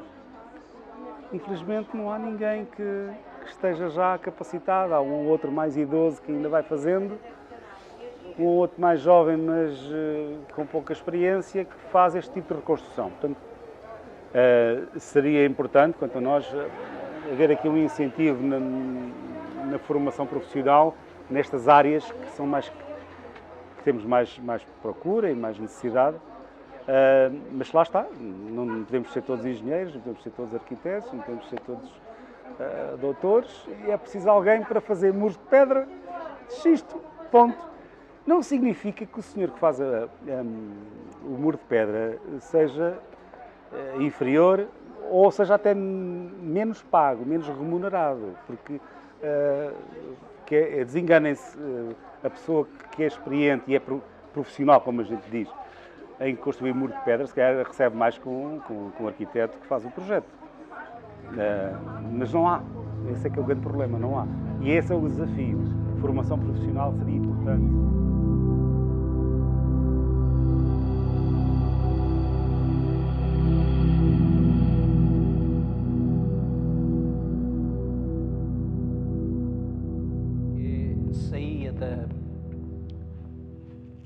Com o conhecimento, né, da Ribeira, saíamos a seguir à barragem, 2, 3 miúdos, para a Ribeira, mais de 1500, 2000 metros, à pesca, a apanhar, com as mãos, a apanhar um peixe aqui, outro além, outro mais acima, outro onde podia, até essa extensão. Para virmos para casa, trazer alguma coisita. E depois, muitas das vezes, chegávamos a casa, se não trazíamos nada, ainda almoçávamos, depois de já termos almoçado. E ainda levávamos porrada, digamos assim. O Concelho de Pompilhosa da Serra, mas já deixo o Concelho de Pompilhosa da Serra, já cinge-me só à freguesia de Unhais ao Velho. Tem moinhos, que é uma loucura. Tinha 2 lagares, mais 3. E os 2 de Unhais acabaram. O mais 1, só na Póvoa, eu sei que ainda está em funcionamento. Agora, depois, naquele tempo, deixando, era isso é que eu digo, era que aquilo podia ser qualquer parte ligada ao turismo que podiam recuperar, porque a maior parte deles caíram. Aquilo é de montes herdeiros, não é? Porque naquele tempo as coisas eram construídas, nós cá não eram só de uma pessoa, eram construídas, mas era... chamávamos nós mulheres, que um tinha X horas, outro X horas, pronto, até fazer... completar, chamar gente má 2, 8 dias ou 10, ou pronto, não tem X horas até fazer aquele dia, depois volta ao princípio. Não sei se está a entender o que eu estou a dizer. Primeiro, por exemplo, comecei eu, ao fim de 10 dias deu a volta, estou novamente e assim a roda sucessivamente.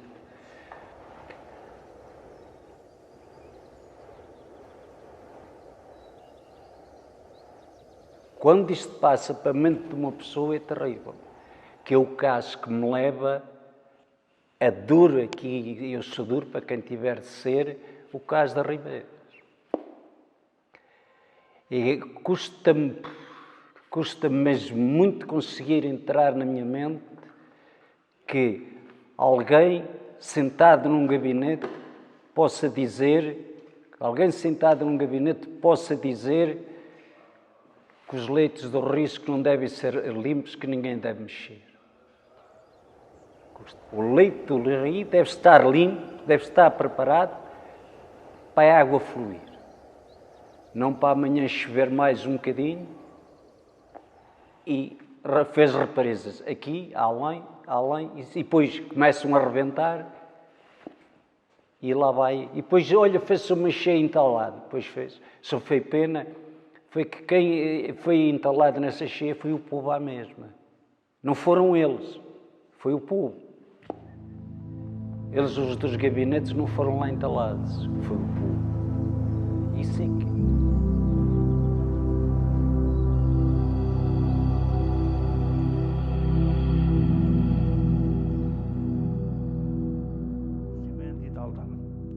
Na minha aldeia há um lagar que ainda hoje funciona. Um lagar de fazer azeite. Porque os lagares fazem azeite com azeitonas. E então, o meu pai já era lagareiro nesse lagar. E a gente íamos a correr lá para o lagar, aqui no tempo de inverno, uma batatinha assada no borralho. O senhor não sabe o que é, mas se provasse, é coisa fina. É batata burro. E daí aquilo criou-me uma amizade pelo lagar, que ainda hoje é uma das coisas que eu muito estimo, é este lagar na minha aldeia. O meu pai já lá trabalhava e o meu pai não sabia ler nem escrever. E eu logo comecei a entender as letras e a conhecer os números. Todos os dias à noite tinha que lá ir fazer o apontamento daquilo que ele fazia e daquilo que lhe calhava a ele. Porque ele estava a trabalhar, digamos, em termos de comissão, para fazer um moinho de azeitonas. Para fazer um moinho de azeitonas para um cliente, esse cliente tinha que retribuir 1 litro de azeite, ou 1,5 litro. Ou se lhe desse mais um meio litro, tinha que registar, porque depois havia lá um pote, pundiam aquele azeite todo, e ele tinha que saber o que era a parte dele, para tirar. E então eu, todos os dias à noite, lá ia fazer a escritazinha que ele me mandava fazer.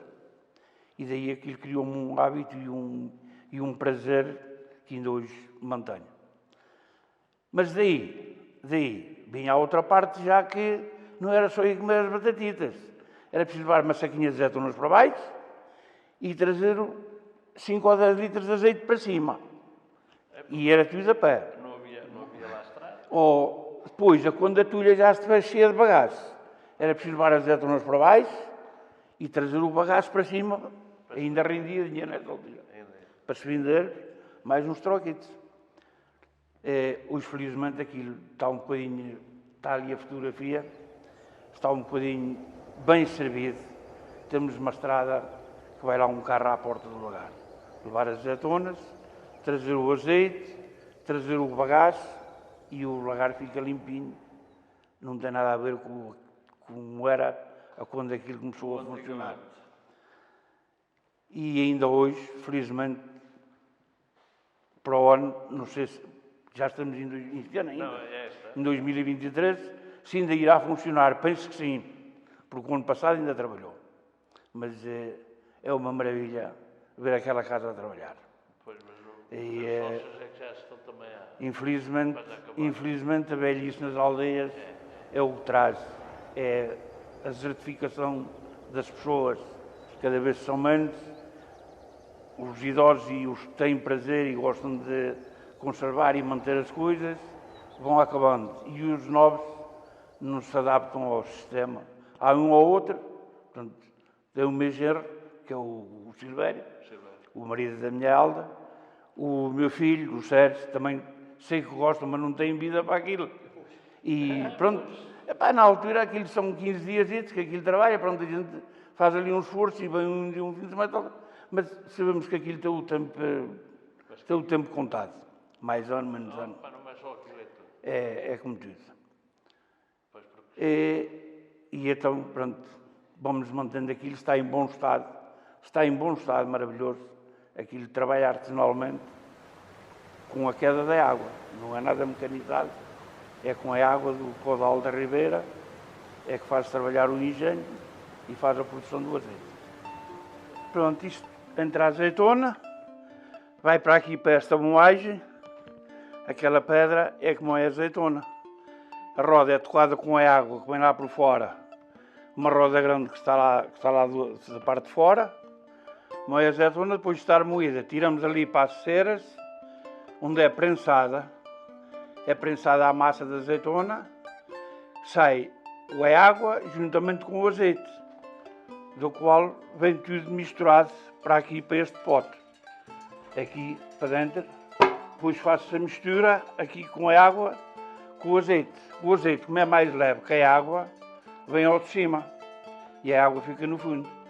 Quando o azeite está no cimo da água, a gente passa o azeite a limpo para outro pote, para aqui, para este pote.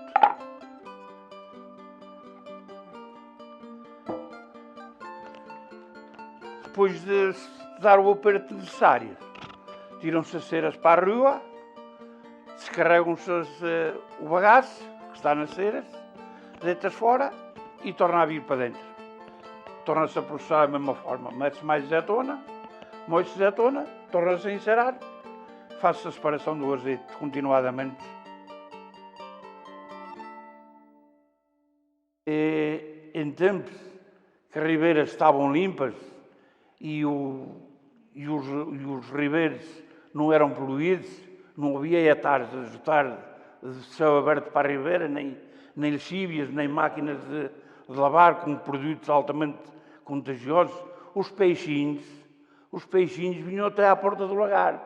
Vinham desde o Rio Zezer, que é aí 3 ou 4 quilómetros, ribeirinha acima, apanhavam qualquer coisinha de comida, porque naquela ribeira até ao Rio Zezer havia 3 lagares e 10 ou 20 moinhos, sem exagero, moinhos de fazer farinha. Mas os resíduos do lagar iam para a ribeira, que era as águas russas, juntamente com algum resto de bagaço, que se ia embora, que o bagaço é o que é o bagaço. Não sei se a senhora conhece, é o resto que sobra do caroço, é o resto que sobra da azeitona. A azeitona é constituída por caroço, carne e água. Daí que aquilo ia tudo para a extração, saía o azeite, saía o bagaço seco, mas sempre ia algum para a ribeira. Que era daí, esse bagaço que ia para a ribeira, que os peixinhos vinham até lá acima, apanhar e comer. Chegaram a apanhar heróis. Aqueles heróis grandes, chamam-lhe enguias, outros chamam-lhe heróis. Ao pé do lagar. Aqui há uns anos, há uma dúzia de anos, os senhores do ambiente entenderam que aquelas águas não podiam ir para a ribeira. Aquelas águas, que os peixinhos vinham lá à procura de alguma coisinha para comer, aquelas águas não podiam ir para a ribeira, porque eram poluentes. Não, aquelas não são. Obrigaram-nos a fazer um tanque é vedado, sem deixar passar águas para a ribeira. Para depois termos que bombar aquelas águas lá para cima para uma lagoa para secar durante o verão. Não é nada prejudicial. Está bem. Mas também não é prejudicial ir para a ribeira. Porque se os peixinhos vinham lá comer, é porque o produto não é assim tão contagioso. Em contrapartida, vieram as hectares. As hectares para as aldeias. Tem o Sr. Castro Nomeado Rei, está nos Mianços, está aqui em Unhais, a correr para a Santa Luzia. Está uma na Póvoa da Raposeira, a correr para o Rio Zezer, que a água vai parar a Lisboa. Corre para o Rio Zezer, não importa, que essa vai para Lisboa. Vai parar a Lisboa. Pois essa não importa. É onde o Acácia, que há bocadinho frisou, que os técnicos das montagens das hectares, logo que a hectare descarregasse a água que se podia beber. Mas era eles que... Exato. Isso é que é altamente poluição. Porque agora, de hectare para baixo, Nem um gafanhoto se vê na água. Nem um gafanhoto, nem uma aranha, nem nadinha, não se vê nada. Agora, na parte do inverno, quando a ribeira leva mais um bocadinho de água, não se nota tanto. Mas agora, no verão, que a ribeira dos Caudais começam a enfraquecer, as águas saem negras. É um cheiro horrível. É um cheiro horrível que é insuportável. E quando o vento está do lado de... Nós ali a água está a correr para sul, se o vento estiver leste do lado dos espanhóis, empurra-nos o cheiro para cima para a aldeia. É insuportável. Isso é que é a poluição. Agora, os resíduos que saíam dos lagares, que iam para a ribeira pelos peixes, isso não era poluição. Os lagares tradicionais, Exato, os lagares tradicionais. Minha terra é Miãs, minha terra é Miãs, anda na folha de rosa, freguesia Unhais Velho, conselho é Pampilhosa, freguesia Unhais Velho, conselho é Pampilhosa, minha terra é Miãs, anda na folha da rosa. Também é outra história muito grande. Eu, quando andava na escola, saía lá da aldeia, quando saímos da escola, mais os meus colegas da minha idade, 7, 8 anos, e outros até 6, 7, entrávamos lá na povoação e até lá ao alto onde nasce o Rio Unhais, a gente quase em todos os poços havia trutas, ou havia brodais, ou havia isto, ou havia aquilo. E a gente, muitas das vezes íamos para a Ribeira, agora nestas alturas, muito calor e tal, lá íamos por aí acima. Quando chegávamos lá acima, lá levávamos um junco, a gente enfiava os peixes pela cabeça e lá ia hoje um bocadinho os peixes para isso. Mas muitas das vezes, quando saímos da escola, a maré de azeite às vezes era fraca e não era quase sempre. Chegávamos cheios da fome, pá. Quando lá havia umas árvores de fruto, umas cerejas ou umas maçãs, ou assim, a gente tinha assim essa fome. Mas quando não havia nada, era depois arranjávamos lá o molho de azeite e punhamos às costas. Mas as ribeiras, nessa altura, a gente podia beber água em qualquer parte da ribeira. A água era pura, era boa. Não havia lá as pesticidas, os inseticidas, não havia nada dessas vidas. Agora, infelizmente, já não se pode fazer isso em lado nenhum. Mas as ribeiras, agora de lá da minha aldeia, que até lá ao alto deve ser 3, 4 quilómetros, não é menos, das minhas lá acima ao alto do Picoto, não somos capazes de andar 1 metro pela ribeira. Silvas, gestes, salgueiros, tudo e mais alguma coisa, efeitos e não sei quantos, a gente não vê a água. Ouvimos por vezes o barulhozinho da água, mas não a vê. E depois também houve aquele problema de que começou-se as ribeiras a tapar, as lontras e a bicharada paparam o pescado todo. E então agora não se vê uma aresta de peixe em lado nenhum.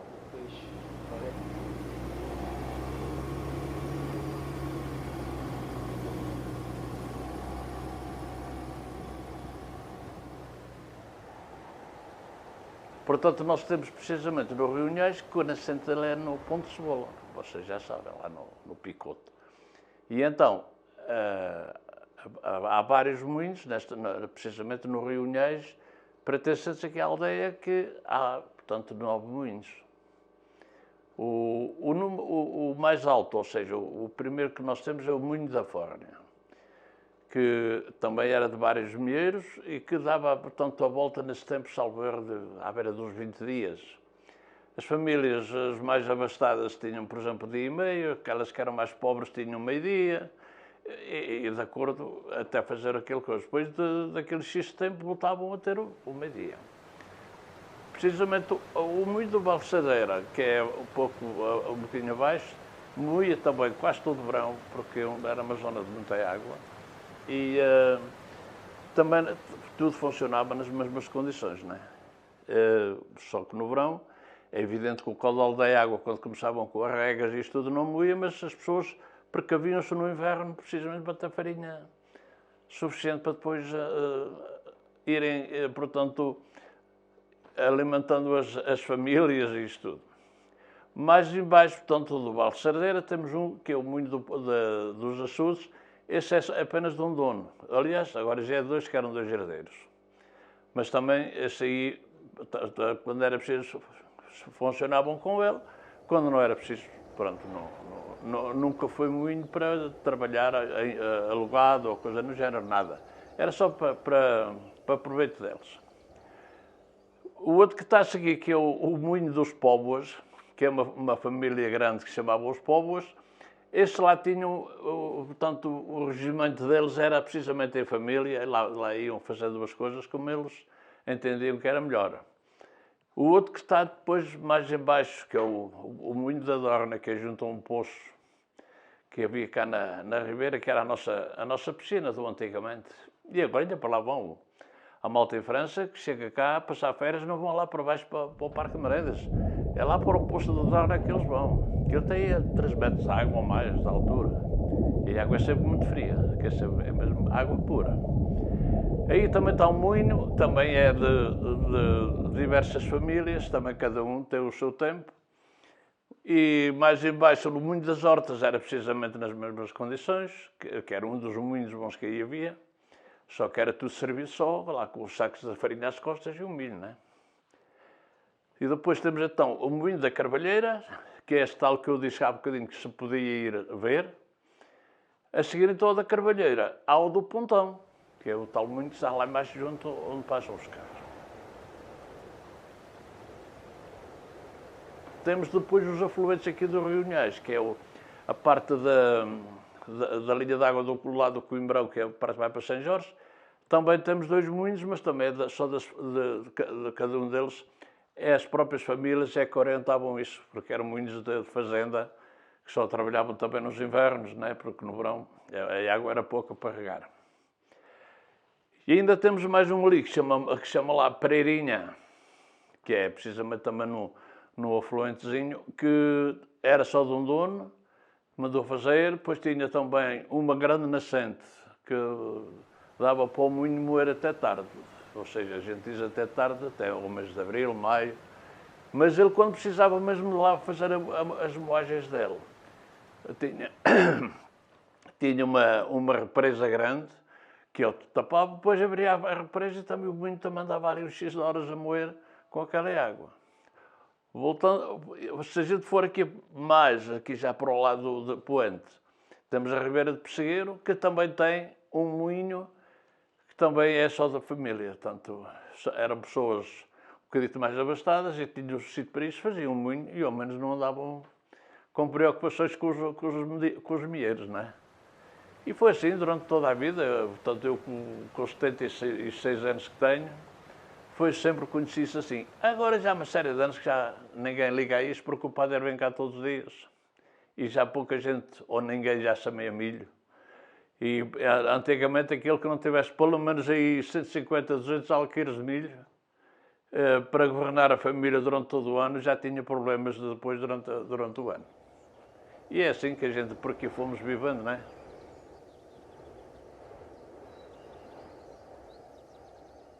O senhor, por exemplo, eu chegava ao pé de si e disse, olha, queres fazer parte do moinho tal? Está bem, pá, não há preço, eu também faço parte. E outro tal, queriam, tinham no sítio certo. Mãos à obra, toca-se fazer o moinho. Chegava-se ao fim do moinho, eram, por exemplo, 20 milheiros, uma hipótese, 20 donos do moinho. E então depois ia-se assim, bom, olha, o moinho custou 50 contos. Vá. São 20 milheiros. Agora, para a gente irmos fazer a dua, vamos ver, olha, cada dia do moinho fica em X. Mas eu não tenho tanto, eu não sei o que, não sei quanto. Pronto, meio-dia. Mas chegava outro nas mesmas condições, ficava com outro meio-dia. Mas havia lá um que tinha vago. Olha, eu fico com um dia e meio, uma hipótese. Automaticamente fazia depois a conjuntura dos dias e quando chegassem ao máximo, lá estava. O senhor, por exemplo, eram 20 milheiros, ou seja, a dua dava a volta de 20 em 20 dias. O senhor tinha, por exemplo, o dia 10, era o seu dia, ia lá fazer a farinha, se tivesse um dia andava ao dia e à noite. Fazia no dia 10. Já sabia, 10, 20, 30. No dia 30, tornava a ter mais um dia. E era assim, mas era o pessoal é que fazia isso, não havia intermediários no assunto. Não.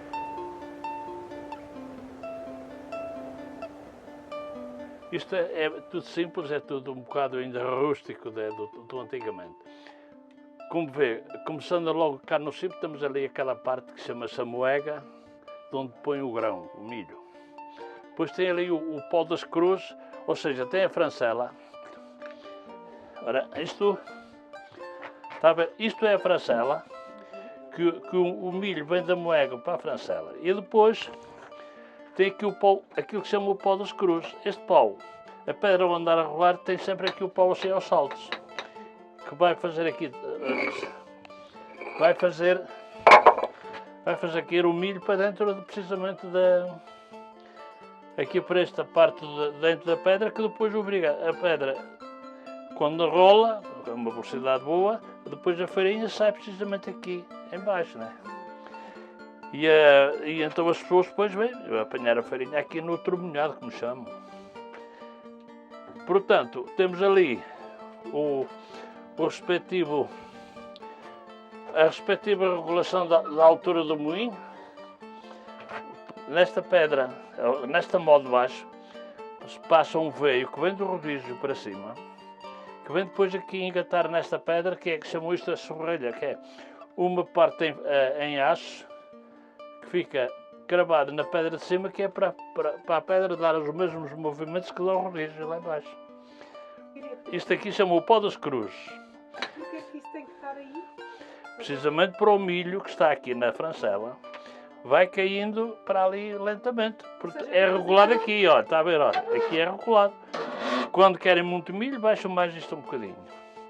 Quando querem só aquele milho certinho para a farinha estar assim certa, levantam, pronto, aqui é que eles têm que depois regular isto tudo. Este rodízio já é em ferro, portanto, já é metálico. Antigamente era tudo em madeira. E o que eu faço depois de acertar a parte do moinho para moer é estes paus que aqui estão, chama-se aqui o polo aqui da tasqueira. E além aquele ferro que vai além para cima, aquela parte, é precisamente o que vai levantar o rodízio e é o que vai baixar. Porque o rodízio está precisamente em contacto direto lá acima com a mão de cima. Porque ele passa no meio da de baixo, mas só vai movimentar a de cima. E a colada onde se mete aquela bucha, a chamamos nós de uma seringa. Quando a água é pouca, tem que se reduzir o buraco, que é para ter mais força a própria água. A parte da entrada da água, portanto, a parte que vem do rio, onde faz a tomada da água do rio, vem por esta levada até este ponto, e aqui entra precisamente dentro da cal do moinho, que é para fazer a pressão, não é? Quando há muita água, trabalha com muito mais velocidade e com mais força. Quando há pouca, no verão, às vezes nem dá para trabalhar. É preciso sempre ter um certo peso de água dentro aqui da conduta para o fazer andar bem.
Já está?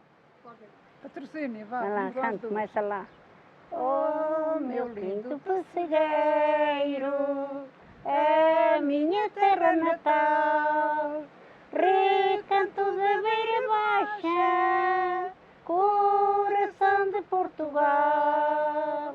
As tuas casas branquinhas, o perfume dos pinhais, a beleza dos teus montes, não me pode esquecer mais.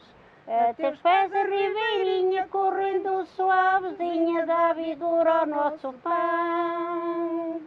Tens ao cima tua ermida, Nossa Santa mais querida, Senhora da Conceição. No dia da Romaria vivemos com alegria, Pessegueiro está em festa. Os teus filhos a cantar, os foguetes a estalar, não há terra como esta. Oh, meu berço de criança, oh, meu querido rincão, teus filhos jamais te esquecem, trazem-te no coração aqueles que te vizinham.